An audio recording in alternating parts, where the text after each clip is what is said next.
Hi viewers, இன்னைக்கான வீடியோவில் என்ன நடக்கலாம்னு சொல்லிட்டு பார்க்கலாம். வீடியோக்குள்ள போகிறதுக்கு முன்னாடி நம்ம சேனலை லைக் அண்ட் சப்ஸ்கிரைப் பண்ணிவிட்டு கொஞ்சம் சப்போர்ட் பண்ணுங்கள். வாங்க இப்போ வீடியோக்குள்ள போகலாம். எபிசோட் ரொம்பவே இன்ட்ரெஸ்டிங்காக போய்கிட்டு இருக்கு. ரித்திகா பாவைக்கிட்ட சொல்கிறாங்க, நான் உன்னைய ஒரு ஃபங்க்ஷனுக்கு கூட்டிகிட்டு போகிறாங்க, டான்ஸ் ப்ரோக்ராம் எல்லாமே இருக்கும், நம்ம ஜாலியாக என்ஜாய் பண்ணலாம் அப்படிங்கிற மாதிரி சொல்லி பாவைக்கு ஆசை வார்த்தை கொடுறாங்க. இதை கேட்டதுமே பாவை வந்து ரித்திகா கிட்ட கேட்குறாங்க, அப்படி என்ன ஃபங்க்ஷன் அப்படிங்கிற மாதிரி கேட்கும்போது ரித்திகா சொல்கிறாங்க, உங்கள் அப்பாவோட அவார்ட் ஃபங்க்ஷன், எப்படியாவது நம்ம அங்கே போகலாம் சரியா அப்படிங்கிற மாதிரி சொல்ல, இதை கேட்ட பாவையும் ரொம்பவே சந்தோஷப்படுறாங்க. அப்பா அவார்டு வாங்குறத நம்ம பார்க்க போகிறோம் அப்படிங்கிற மாதிரி ரொம்ப சந்தோஷத்தில் இருக்காங்க.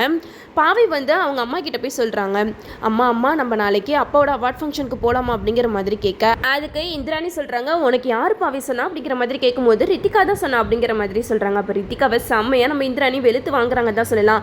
இங்கே பாரு ரித்திகா, என்னாலலாம் இந்த ஃபங்க்ஷனுக்கு வர முடியாது, நீ தேவையில்லாத வேலையெல்லாம் பார்த்துட்டு இருக்காத, இந்த சின்ன பிள்ளைகிட்ட கேட்டால் நான் என்ன வந்துடுவேனா அப்படிங்கிற மாதிரி இந்திராணி சொல்ல, இதை கேட்டால் ரித்திகாக்கு என்ன பண்ணுறதுன்னே தெரியல. அப்போ இந்திராணி ரித்திகா கிட்ட சொல்கிறாங்க, இங்கே பாரு ரித்திகா, நீ வேணா அந்த கம்பெனிக்கு வேலை பார்க்கலாம், அதுக்காக என்னையெல்லாம் அந்த ஃபங்க்ஷனுக்கு கூப்பிட்டு இருக்காது அப்படிங்கிற மாதிரி மூஞ்சில் அடிச்ச மாதிரி சொல்லிட்டு போயிடுறாங்க. அப்போ மோனிகா வந்து ரித்திகாவுக்கு ஃபோன் பண்ணுறாங்க, என்ன ரித்திகா இந்திராணி வரேன்னு சொல்லிட்டாலாம் அப்படிங்கிற மாதிரி கேட்க, அதுக்கு ரித்திகா சொல்கிறாங்க, நீங்கள் வேற, நான் எவ்வளோ தடவை கேட்டு பார்த்துட்டேன், ஆனால் அவங்க வர மாதிரி தெரியல அப்படிங்கிற மாதிரி சொல்கிறாங்க. அப்போ தான் இந்த இடத்துல நம்ம சிவா ஐலி ரெண்டு பேருமே சூரியநாராயணனை தேடிட்டு இருக்காங்க. ஐலி சொல்கிறாங்க, என்ன சிவா மாமாவை காணோம் அப்படிங்கிற மாதிரி தேடும்போது சிவா சொல்கிறாங்க, அவர் எங்கேயாவது வேலை விஷயமா வெளியில் போயிருப்பார் அப்படிங்கிற மாதிரி சொல்ல, அதுக்கு ஐலி சொல்கிறாங்க, சரி வேலை விஷயமா வெளியில் போயிருந்தா நம்ம கிட்ட ஒரு வார்த்தை சொல்லிட்டு போயிருக்கலாம்ல, ஃபோனெல்லாம் இங்கேயே வச்சுட்டு போயிருக்காரு, எனக்கு என்னமோ டவுட்டாக இருக்கா அப்படிங்கிற மாதிரி சொல்லும்போது சிவா சொல்கிறாங்க, அதெல்லாம் ஒன்றும் இருக்காது ஐலிவா, நம்ம வேணா அவரை தேடலாம் அப்படின்னு சொல்லிட்டு தேடிட்டு இருப்பாங்க. அப்போ ஐலி சொல்லுவாங்க, என்ன சிவா அவர் எங்கே தேடியும் காணா, எங்கே போயிருப்பாரு அப்படிங்கிற மாதிரி ஐலி வந்து புலம்பிக்கிட்டு இருக்காங்க. எனக்கு என்னமோ டவுட்டாக இருக்குது, சூரியநாராயணன் மூலமாக நம்ம உண்மையெல்லாம் நிரூபிக்க போகிறோம் அப்படின்னு தெரிஞ்சு யாராவது அவரை கடத்திருப்பாங்களா அப்படிங்கிற மாதிரி ஐலி சொல்ல, அப்போ சிவாவும் ஒரு பக்கம் யோசிச்சு பார்த்துட்டு இருக்காங்க, நம்ம அவரை வச்சு தான் அப்பா கிட்ட எல்லா உண்மையும் நிரூபிக்கலாம் அப்படின்னு பார்த்தா இப்போ அவரே காணாமே அப்படிங்கிற மாதிரி தேடிட்டு இருக்காங்க. இந்த நேரம் பார்த்து தான் செலியன் அவார்டு வாங்குற ஃபங்க்ஷனுக்கு எல்லாருமே வராங்க. அது மட்டும் இல்லாமல் மினிஸ்டர்லாம் வராரு. மினிஸ்டர் வர்றதை தெரிஞ்சுக்கிட்டு வர்மா வந்து கபிலனுக்கு ஃபோன் பண்ணுறாங்க, இங்கே பாரு கபிலா, நம்ம வந்து இன்றைக்கி ஒரு சம்பவம் பண்ண போகிறோம். செலியன் அவார்ட் ஃபங்க்ஷனில் மினிஸ்டர் தான் வராங்க. அந்த மினிஸ்டரை மட்டும் நம்ம பிடிச்சிட்டோன்னா கண்டிப்பாக அவரை வச்சு அந்த பொருள் எங்கே இருக்குது, யார் வச்சுருக்கா அப்படிங்கிறத மிரட்டினா போதும், அவங்களே தானே நம்மக்கிட்ட வந்து கொடுத்துட்டு போயிடுவாங்க அப்படிங்கிற மாதிரி சொல்ல, இது கிட்ட கபிலனுக்கு செம்மையாக பயம் வருது. என்ன வருமா சொல்கிறீங்க, மினிஸ்டர் மேலெல்லாம் கை வச்சா பெரிய பிரச்சனையாயிடுமே, இதில் நானும் இன்வால்வ் ஆயிருக்கேன்னு தெரிஞ்சிச்சுன்னா கண்டிப்பாக என் ஃபேமிலி மெம்பர்ஸ் எல்லாருமே என்னை பற்றி என்ன நினைப்பாங்க அப்படி இப்படின்னு சொல்லிட்டு கபிலன் வந்து வர்மா கிட்ட சொல்கிறாங்க. அதுக்கு வர்மா சொல்கிறாங்க, இங்கே பாரு கபிலா, நம்ம பொருள் கைக்கு கிடைக்கணும்னா நம்மளுக்கு இதை தவிர வேறு வழி தெரியாது, அந்த பொருள் நம்ம கைக்கு வரணும்னா நம்ம இதெல்லாம் ரிஸ்க் எடுத்து தான் ஆகணும் அப்படிங்கிற மாதிரி வர்மா வந்து கபிலன் கிட்ட சொல்கிறாங்க. இதெல்லாம் கேட்டுட்டு வர்மா கிட்ட என்ன சொல்கிறதுன்னு தெரியாமல், சரி வர்மா ஏதோ ஒன்று பண்ணுங்க அப்படிங்கிற மாதிரி சொல்லிடுறாங்க.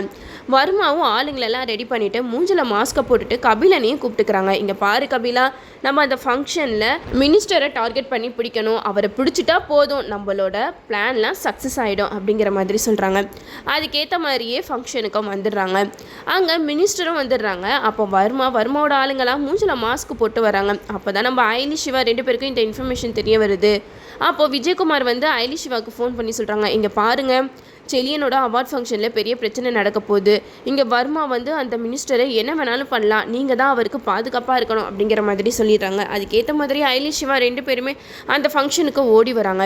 அதுக்குள்ளே வர்மா வந்து மினிஸ்டரை கண்ணை வச்சு மிரட்டுறாங்க. அப்போது மினிஸ்டரும் பயந்துட்டு வர்மாவை பற்றி கேட்குறாங்க, யாரா நீங்களாம் எதுக்காகடா இப்படி பண்ணுறீங்க அப்படிங்கிற மாதிரி கேட்க, அதுக்கு வர்மா சொல்கிறாங்க, இங்கே பாரு, நீ எதுவும் பேசாமல் எங்கள் கூட வந்துடு, அப்போனா நீ உயிர் பொழைச்ச, நீ ஏதாவது பண்ணேன்னு வச்சுக்கோ, இந்த துப்பாக்கியாலையும் நீ சுற்றுவேன் அப்படிங்கிற மாதிரி மிரட்டுறாங்க. ஐலி சிவா ரெண்டு பேருமே ஃபங்க்ஷனுக்கு வந்துடுறாங்க. அங்கே நடக்கிற பிரச்சனையெல்லாம் விஜயகுமார் ஃபோன் பண்ணி சொல்கிறாங்க, இங்கே பாருங்கள், அந்த அவார்ட் ஃபங்க்ஷனில் பயங்கர பிரச்சனை போய்கிட்டு இருக்கு, நீங்கள் அங்கே போயிட்டீங்களா அப்படிங்கிற மாதிரி கேட்க, அதுக்கு ஐலி சிவா சொல்கிறாங்க, நாங்கள் அங்கே தான் சார் இருக்கோம் அப்படிங்கிற மாதிரி சொல்ல, அதுக்கு விஜயகுமார் சொல்கிறாங்க, இங்கே பாருங்கள், மினிஸ்டரை காப்பாற்ற வேண்டியது உங்களோட பொறுப்பு அப்படிங்கிற மாதிரி சொல்கிறாங்க. அப்போ ஐலி கேட்குறாங்க, எதுக்காக சார் இவங்க இப்படிலாம் பண்ணிக்கிட்டு இருக்காங்க அப்படிங்கிற மாதிரி கேட்க, அதுக்கு விஜயகுமார் சொல்கிறாங்க, இங்கே பாரு ஐலி, அவனோட பொருள் நம்ம கிட்ட இருக்குல்ல, அந்த பொருளை எப்படியாவது வாங்கணும்னு சொல்லிட்டு தான் மினிஸ்டரை வச்சு அவன் நம்மளை மிரட்ட பார்க்குறான், நம்ம அதுக்கெல்லாம் அசரக்கூடாது, சீக்கிரமாக போயிட்டு அந்த மினிஸ்டரை காப்பாற்றணும் அப்படிங்கிற மாதிரி விஜயகுமார் வந்து சொல்லிடுறாங்க. இந்த நியூஸ் எல்லாம் டிவியில் போய்கிட்டு இருக்கு. இதெல்லாம் பார்த்துட்டு இந்திராணி பயங்கர டென்ஷனில் இருக்காங்க.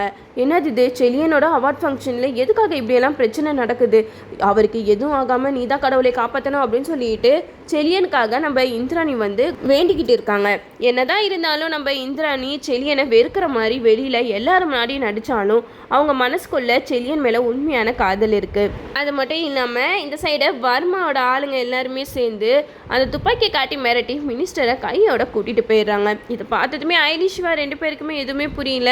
என்னதான் இது, நம்ம ஒன்று நினச்சி வந்தால் இங்கே ஒன்று நடக்குதே அப்படின்னு சொல்லிட்டு பயங்கர டென்ஷனில் இருக்காங்க. அப்போ ஐலி வந்து சிவா கிட்ட சொல்கிறாங்க, நம்ம எப்படியாவது மினிஸ்டரை காப்பாற்றி ஆகணும் சிவா அப்படின்னு சொல்லிட்டு நம்ம சிவா ஐலி வந்து வர்மா காரை பிடிக்கிறதுக்காக போகிறாங்க. இந்த சைடு மோனிகா ரித்திகா 2 பேருமே மூஞ்சுக்கு மூஞ்ச பார்த்துக்கிட்டு இருக்காங்க.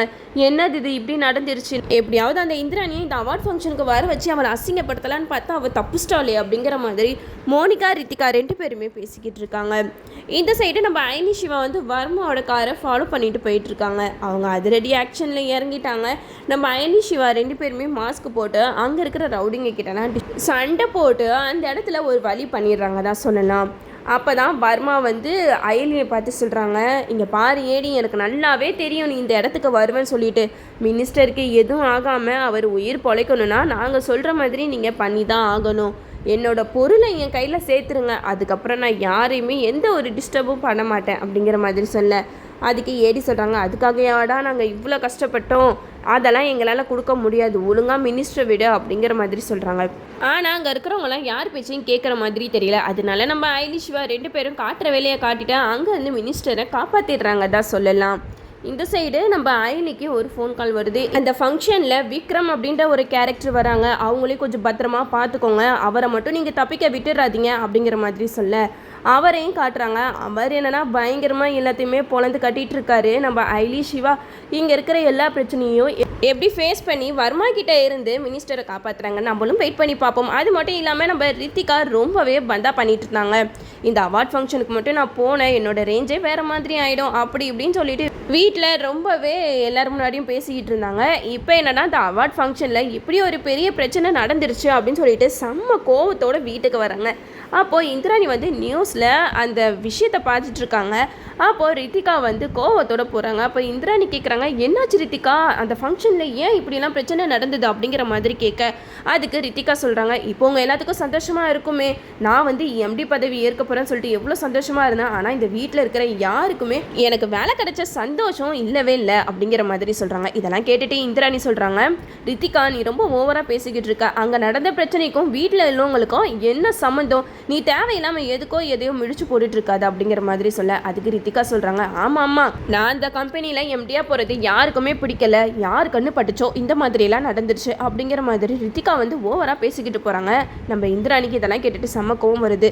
இங்கே பாரு ரித்திகா, அங்கே இப்படியெல்லாம் பிரச்சனை நடக்கும்னு எங்களுக்கு தெரியுமா, நீ சொன்ன மாதிரி அந்த ஃபங்க்ஷனுக்கு நாங்கள் வந்திருந்தோன்னா நாங்களும் அந்த பிரச்சனையில் மாட்டியிருப்போம்ல அப்படிங்கிற மாதிரி சொல்ல இதெல்லாம் கேட்டுட்டு ரித்திகாக்கு என்ன சொல்கிறதுனே தெரியல, என்னமோ பண்ணுங்க அப்படின்னு சொல்லிட்டு ரித்திகா கோவத்தில் போகிறாங்க. அப்போ உதய பெருமாள் சொல்கிறாங்க, விடு இந்திராணி, அவள் ஏதோ கோவத்தில் பேசிட்டு போகிறா அப்படிங்கிற மாதிரி சொல்கிறாங்க. அப்போ நம்ம இந்திராணிக்கு ஒரு பக்கம் செலியனை நினச்சி பயமாக இருக்குது, செலியனுக்கு எதுவும் ஆகிடக்கூடாது, அவர் ரொம்பவே சேஃபாக இருக்கணும், அது மட்டும் இல்லாமல் அந்த மினிஸ்டரையும் எல்லாரும் சேர்ந்து காப்பாற்றிடணும் அப்படிங்கிற மாதிரி நம்ம இந்திராணி மனசில் நினச்சிக்கிட்டு இருக்காங்க. ஓகே வியூவர்ஸ், இந்த வீடியோ உங்களுக்கு பிடிச்சிருந்தா லைக் பண்ணுங்கள், மறக்காமல் நம்ம சேனலை சப்ஸ்கிரைப் பண்ணிடுங்க.